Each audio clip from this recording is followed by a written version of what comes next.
Welcome to Coffee Break with Rachel Vigil, presented by Superbook Sports. Taking a daily look at the biggest stories in Denver sports and interacting live with you, the Coffee Break fam. So sit back, relax, grab a cup of joe, and enjoy your coffee break. Here's your host, Rachel Vigil. What is going on, everybody? Mike Evans is starting the show early with us because we got to talk some Colorado Avalanche hockey. We're also going to get into a new trade that has entered into the trade talks, or a new team that has entered into the trade talks. Apparently need my coffee, Mike Evans. Lots of good stuff coming up, but we got to talk about tonight because I don't think I've been this excited for a hockey game since the playoffs last year. Is that hard to say?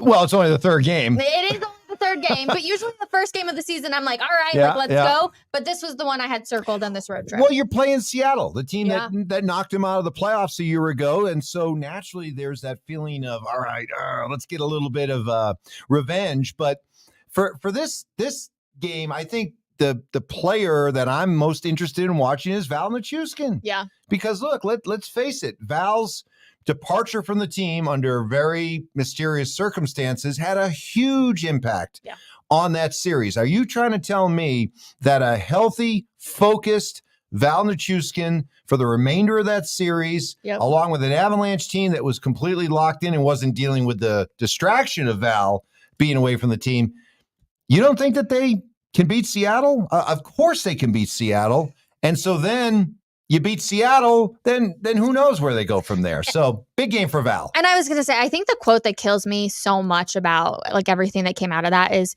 he was like, if we would have advanced to the second round, I probably would have played.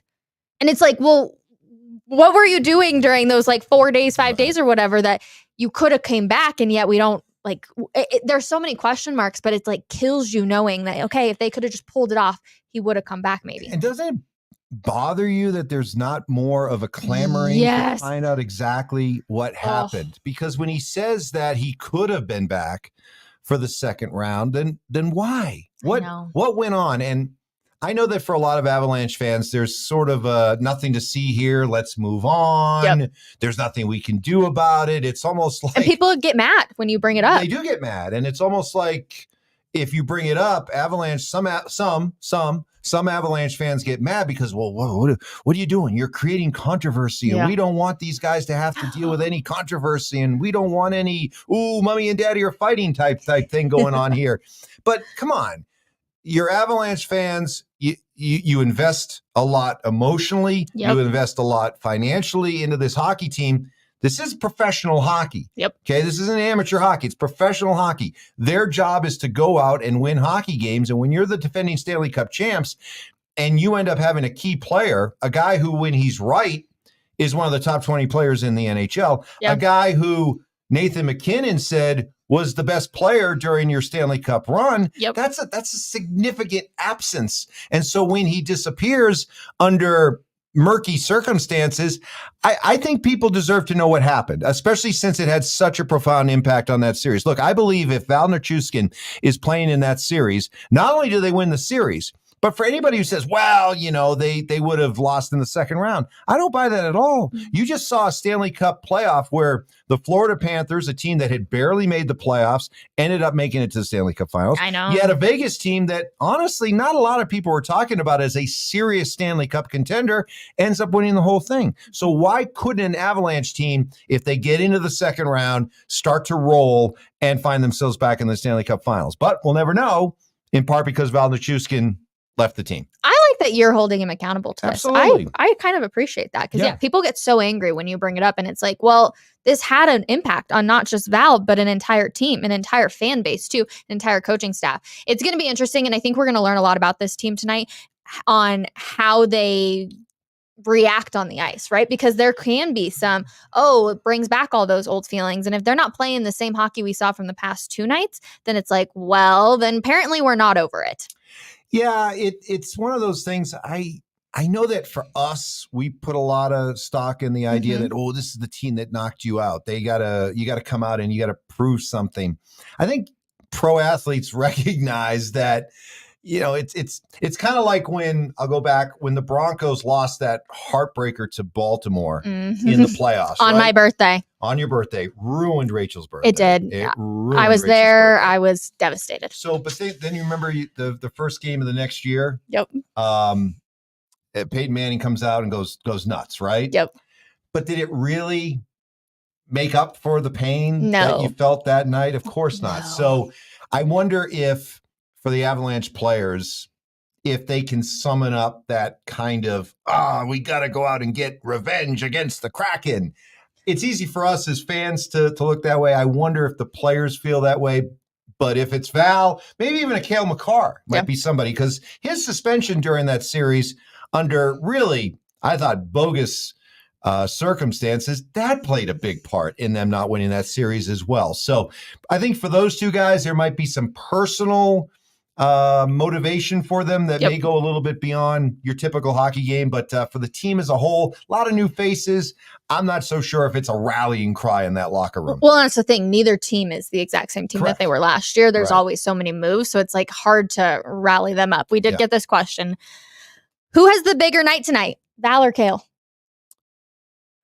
Cale's off to a really nice start. He is. He's looking really good. Cale's looking really good. Really good. Who has the but is Val like, all right, time to shut up everybody and let's. I would hope that Val has a big game. Yeah. I would hope Val has a big game, because if I'm Val Nichushkin and if I'm made of the right kind of stuff, looking in the mirror as a professional, also feeling that responsibility to my teammates, I would hope that Val comes up with a big performance tonight. I hope so. I hope Cale too, like you said, he's been off to a great start, but we also can't count out Mikko Rantanen on that. The Moose, are you kidding me? 4 points opening night, and then you get the shootout goal too. It's like, what can't he do? He's the most underappreciated person, I think, in the NHL. I think he is. You and I talked a little bit before the season began. I really think he is the most underrated superstar. Yeah. And you think about the term superstar, right? Yep. I think he's the most underrated superstar in the NHL. I really feel that way when you consider how great a player he is and the role that he plays on this team and where he ranks among the top players in hockey. But I bet if you walked around NHL cities and you said to somebody who professes to be a hockey fan, okay, go to anybody, any big so-called hockey city, New York, Toronto, Boston, Chicago, whatever, and go up to somebody and say, hey, you a big hockey fan? Mm-hmm. Oh, yeah, I'm a big hockey fan. All right, name your top 10 players in hockey. Yep. How many of them you think name Mikko Rantanen as Not one a of their single top 10? one. Probably not. Not a single one. Probably not. And yet I think he's easily one of the top 10 players in hockey. Oh my gosh, yes. And the way he has shown up when it felt like other stars have disappeared, that was the thing last year. Is sometimes I was like, all right, Nathan MacKinnon, like, let's go. And that's not taking anything away from Nate the Great. But there were plenty of times when I thought that with like the other stars on this team, but I never felt like I had that with Mikko. MacKinnon got going as the season went along, and he finished on fire. But if you're looking for the one Avalanche last year in a season that was up and down, that was rock steady, consistent from day one, it was Mikko Rantanen. 100% agree with you.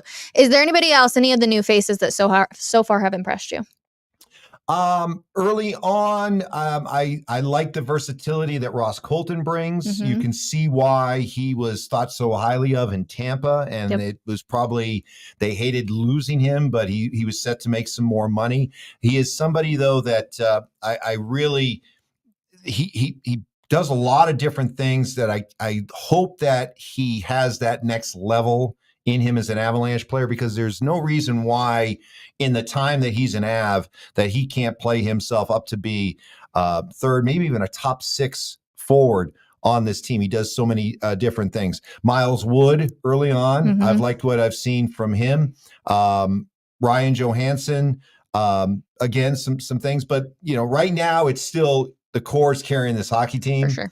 And we'll see what these other players do as we move a little bit deeper into the season. I'm not putting a whole lot of pressure on these new guys yet. It's so early. They're still trying to find their way. We got entire lines that are made up of new guys. So from that standpoint, it's real early. But boy, when you can start with a core like the Avs have. By the way, I don't know if you guys talked about it. I want to say the Devon Toews move was a masterstroke move. And another great example of a player who looks at his situation with the Avalanche, loves it here, and is willing to take less.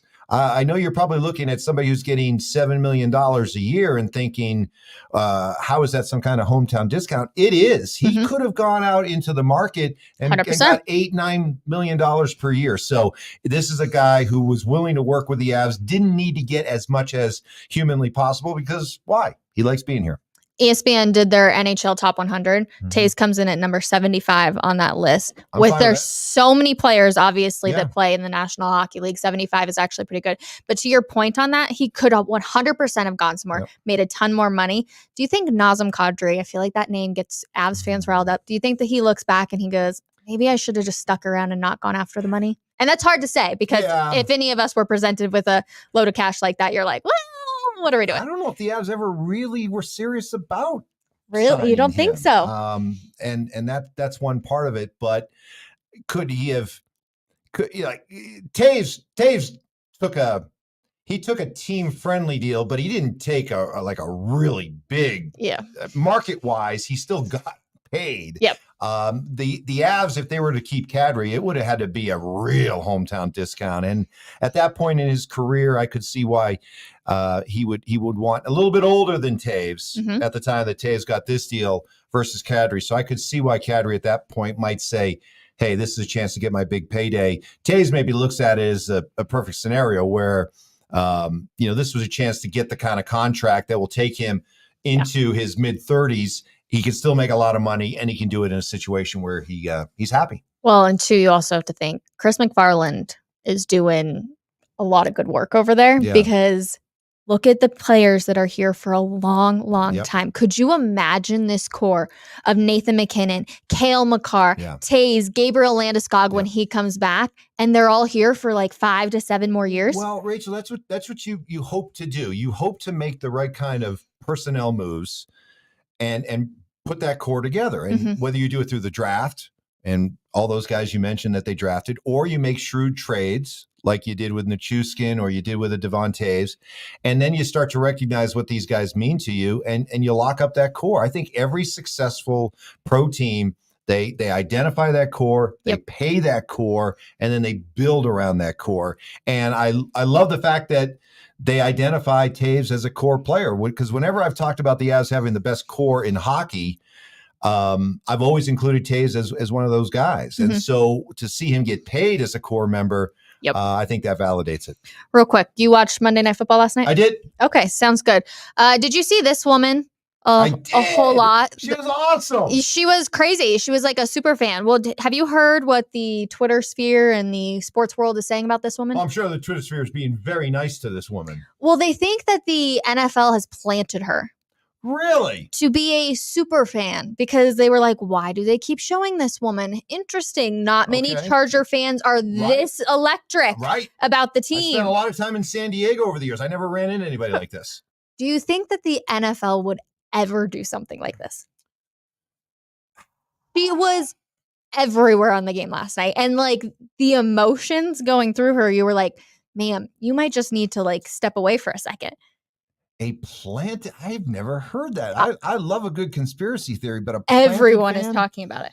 Yes, but it's just because it's the Chargers, right? Nobody thinks that there's a serious Charger fan out there. If it was a Steelers fan, I would be like, oh, they're just very into the team. Exactly. I am going to, man, I love a good tinfoil cap. But I'm going to say that she's the unicorn. She is there not only exists a hardcore Charger fan, but she's the one. She is. I'm gonna trust it. There's even the Chargers. Even the Chargers gonna charge her. They proved it again last night. Even the Chargers have loyal fans. Is Dak and the Cowboys the real deal, or is it just kind of they've gotten lucky? I think we saw a perfect example last night of two overrated teams, two overrated quarterbacks, and two teams that will eventually Cowboys gonna cowboy, Chargers gonna charger. Thank you so much for saying the word overrated when it comes to Justin Herbert.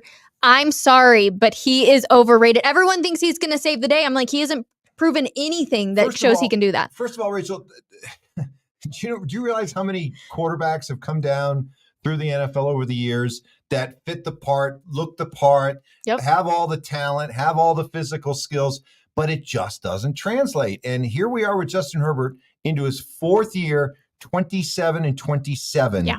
As a starter, 0-1 in the playoffs. What other evidence do you need? I know. And everybody over here is like, oh, he's going to lead them to a Super Bowl. He's going to be the savior for the Chargers. No. I'm sorry. They're going to be looking at the draft, or they're going to be trading him for another quarterback here in the next year or two. Luckily for him, he's in that situation where people will make excuses for him. Coaches will be fired. Coordinators will be fired. You got to bring in this kind of guy. They'll keep making excuses for him. Mediocrity is the worst place to be in the NFL. I agree. Mike Evans, as always, an absolute pleasure. Thank you Rachel. So much. Everybody in the comments, too, is loving having you, so I appreciate it. Thank you, everybody in the comment section. Thank you. Okay, let's move on now to Calvin Booth, because is he taking shots at MPJ? Essentially, everybody had asked him about Highland or Bones Highland and why they couldn't have both on the team. And he said, I knew you couldn't have two guys that couldn't guard, and we couldn't have two guys that were young and kind of more me guys. Booth told The Ringer, Mike makes $30 million. He's one of the best shooters in the NBA. So Bones, there's no place for you. Wow. Interesting kind of tidbit right there from Calvin Booth. I mean, we all kind of know, right, that yes, Bones Highland was a me guy. We saw that. We saw that when he would head to the locker room early, or when he would get on Twitter or Instagram. I don't remember which one. He was very much a me guy. To take shots at MPJ, though, and let's just go back to it one more time real quick, everybody. I know you couldn't have two guys that couldn't guard. MPJ is not known for his defense. We all know that. He is one of the best shooters in the NBA. But to say that publicly, I'm kind of like, oh, okay, well, are we going to work on our defense here, Calvin Booth? Are we going to tell MPJ, like, let's get doing? Or have we just accepted the player that he is and we move forward with that? I found that to be quite fascinating. So I'm actually curious. We saw a bit of the me attitude from MPJ, but he came around in the playoffs. We have seen a little bit of that me attitude. We see that me attitude in a lot of big players too. And it's kind of, and this is like no disrespect to MPJ at all, but he got so much attention when he was at Missouri. He was the biggest thing when he was at Missouri. And so that kind of stuff can stick with you as you continue to get older. Now, I'm really happy that we saw more of a collective team thought when it came to the playoffs, especially in the finals from MPJ. But yes, constructive criticism. You guys clearly are just kind of on board of like, well, Calvin Booth is telling the truth, so I'm definitely keep them coming. I love some of these comments. He can't guard anyone. Yeah, it's kind of true though. Think about it. Think about the one time that you've seen an MPJ defensive highlight on ESPN Top Lights. Probably never, to be completely honest with you. They brought in a lot of people. Peyton Watson, he's going to have to be a defensive specialist for this team. He's long, he's lengthy. You know what else I liked out of Calvin Booth? I don't know how many people had saw this, but they had essentially talked to him about like what he did when he took over. And one of the things he said is he went back and looked at all of the tape from all of the teams that won the NBA finals all the way back to I believe 2008. And he had come back and say, we had looked at the average wingspan of those guys and the average weight of all of those guys. Now they dropped the smallest player on the team because that can kind of skew the average and everything. And it came down to being, I think the weight was 228 pounds. So a little bit bigger, I would say, but also kind of small. Basketball is so weird because you're so tall, but you also, because you're so tall, you have more weight, obviously. And then the wingspan was 6'11". Like, that's crazy. Can you just imagine having arms like that? But that's defensively. That carries into the game of basketball. Having that wingspan can definitely help. And so that's the guys that they targeted. They said, we aren't going to try and be the exception to this rule. Every single team except for, I believe, they would think it was the Heat when they had LeBron and D Wade and everybody else down there. Like, that was the exception. And Calvin Booth said, we're not trying to be the exception here. So I find that fascinating. I really like Calvin Booth over there. I think that he's done wonderful things so far for this Denver Nuggets team. And of course, they're looking at 2, 3, 4 championships. So it's not over. And you guys, I'm really, really hopeful that we could be talking about another parade when it comes to this core for this Denver Nuggets team. Moving on a little bit to the Broncos. Yesterday, we had the Pat McAfee breaking news that came out that apparently they were looking at Rex Ryan and they could be making a change. Now, later on in the Pat McAfee show, Adam Schefter joined the show and said, Rex Ryan isn't coming to Denver yet. Maybe after the season, he could see changes being made. Of course, depending on how this all rolls out, Vance Joseph may be in, may be out, but Rex Ryan isn't coming. And he got that news directly from Rex Ryan himself, as he said he was talking to him 2 days ago now at this point. And no, he was not headed to Denver anytime soon. So it is interesting that the rumors are continuing to swirl. Everybody's continuing to talk about it. And they will be. And the other interesting thing about all of these rumors is the new teams that are becoming involved. If you have not already heard, which I'm sure a lot of you have because you guys are all diehard Bronco fans, the trade deadline is October 31st. It's coming up. You guys, it's going to be here before we know it. Halloween, that's my niece's birthday. If you know James Marilat, that's his birthday. So make sure you save that on your calendars to wish him a happy birthday. But October 31st is going to be the trade deadline for the Denver Broncos this year. Now, the phone should be ringing, and that tends to happen a lot with bad teams. But who has newly entered the chat when it comes to teams that be good looking for somebody with the Denver Broncos? And this one specifically is targeted towards Justin Simmons. We know that the Philadelphia Eagles are looking to up their secondary just a little bit. The Philadelphia Eagles, everyone, have entered the chat, and if you're Justin Simmons, you are begging the Denver Broncos to send your butt to Philly. Oh my gosh, what a great spot for Justin Simmons to land. Obviously, I know the Eagles just suffered their first loss. That sucks, but they're, no matter what, going to be a Super Bowl contender if they can stay healthy. So I love the idea of Justin Simmons going over there. Let me know if you guys think, too, if you would see Justin Simmons in a Philadelphia Eagles uniform. I think it would be absolutely fascinating, you guys. And I've been one person and people have gotten angry at me, but I'm like, if you're on a bad team, you just want to go to a good team. That's it. And I am full on these players, they give so much to the game. So send them off. We want trades, or we want picks anyways in the draft. Send them off. Justin Simmons, I hope you can win a Super Bowl with Philadelphia, because that would just be absolutely crazy. I have a poll for all of you guys real quick.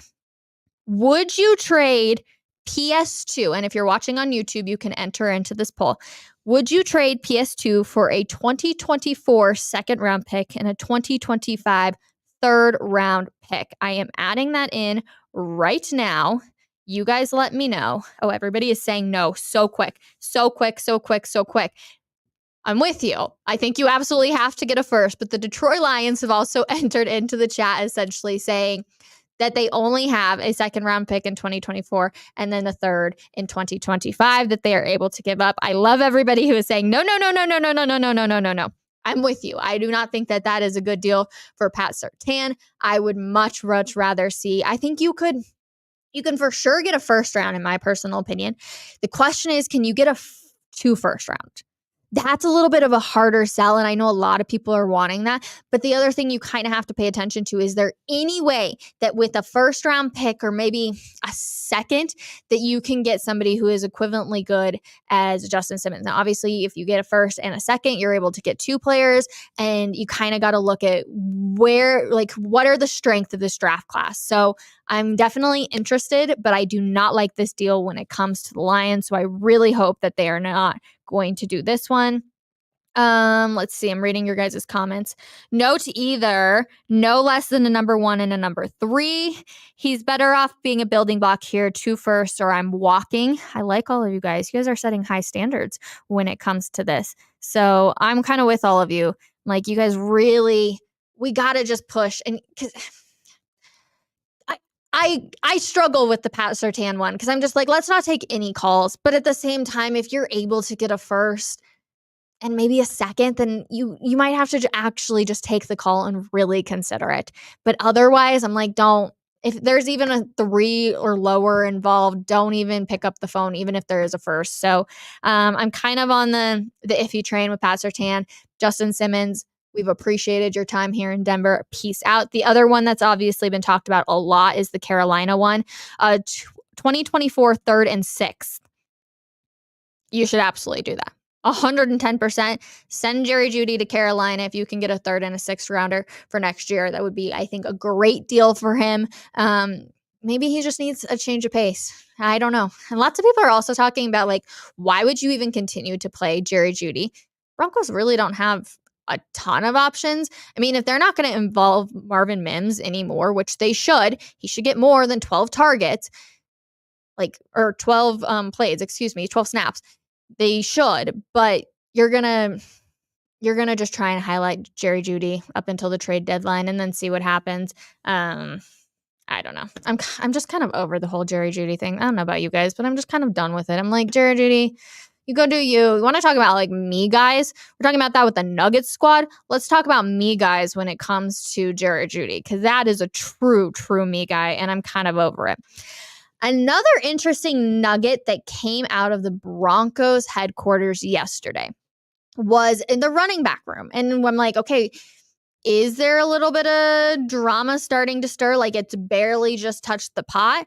So Javonte was asked about Jaleel starting last week. And it was like, I think a lot of people were kind of surprised that Jaleel had started the game. And obviously Javonte had some big plays. So I love that. I've been saying it's like that Thunder and Lightning duo, right? Where I'm like, this is what we want to see. Jaleel McLaughlin can be your Lightning. Have Javonte be your Thunder. We had P. Ryan in there too. And we were like, okay, you guys be the Thunder.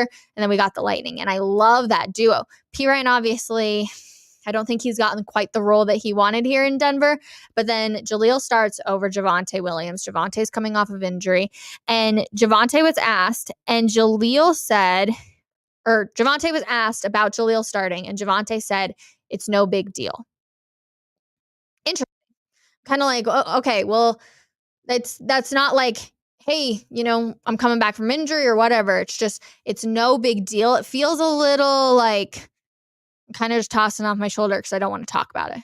Like I'm kind of just like, okay, whatever. I'm kind of over it. So I don't think like Javonte, I've had plenty of good conversations with him. He is very much a like team first, whatever we can do to get the win conversation.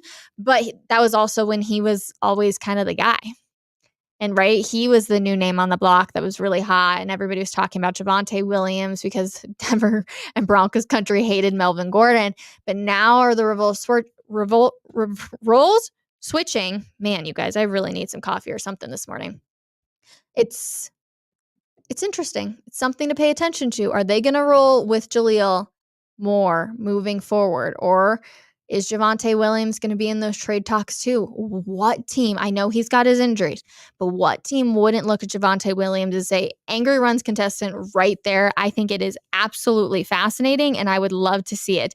I see a good friend of ours backstage because I'm excited to bring him in, as we will bring in our very own Matt Smith to the studio. Hello, my friend. How are you? I know you're a winner, so let me hear it. I'm just going to take it early.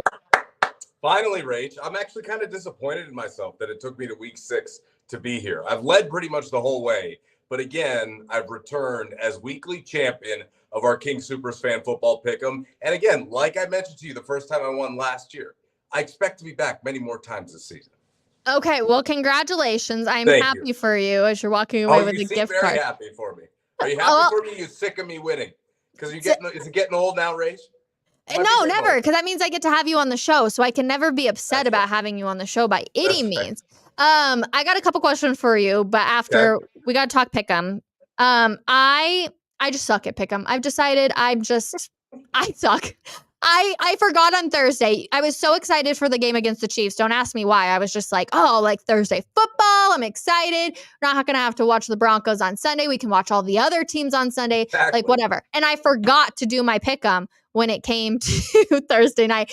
All of a sudden, Sunday morning, I'm waking up and I'm like, oh, crap. I have to do this before the London game starts. Like, how do you remind yourself every single week to pick it? Or is it just because you're like so competitive and you're like, I need to do this? Yeah, it's that. It's like when you talk as much as I've talked about King Supers Fan Football Pick'em, you have to back them up. Otherwise, you just look like a jerk, right? I'd like to just keep everybody down and make sure everybody understands their place. Like Mark Schlereth, Stokely, they think they had something for me this year, but they don't.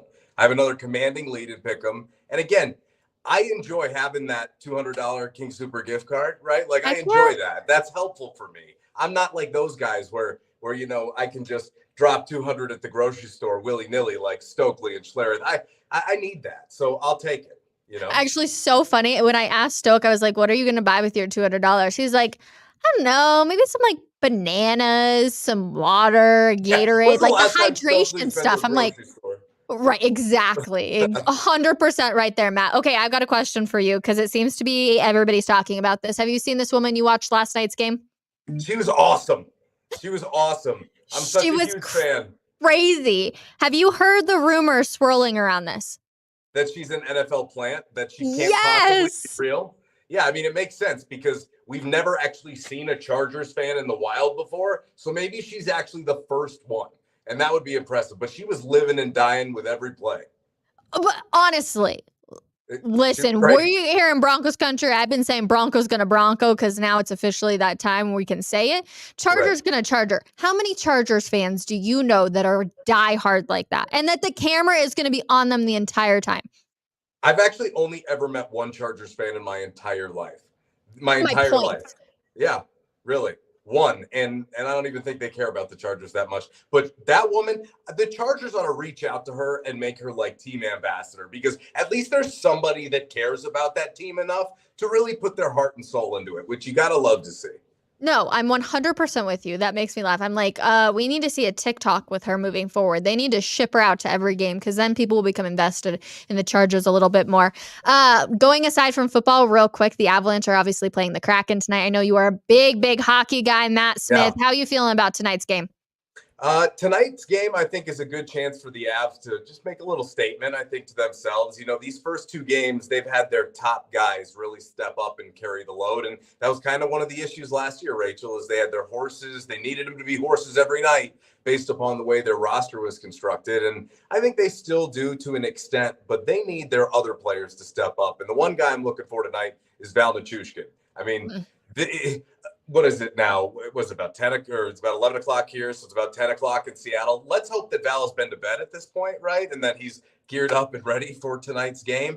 And if that's the case, let's step up and play. I'd like to see a good game tonight from Val because he let these guys down in a huge way last year. And Mike and I actually on the show, I filled in for Schlereth this morning. Mike and I had this conversation about, you know, Mike asked me, do I think that this game tonight is going to be personal for Val? And I said, look, I think this whole year is personal for Val, right? I mean, he let the guys down in the most important of times last year. He's got to prove to this organization who paid him, Rachel. They paid him after the cup. They chose him over Kadri, right? 8 years, 6.1 per.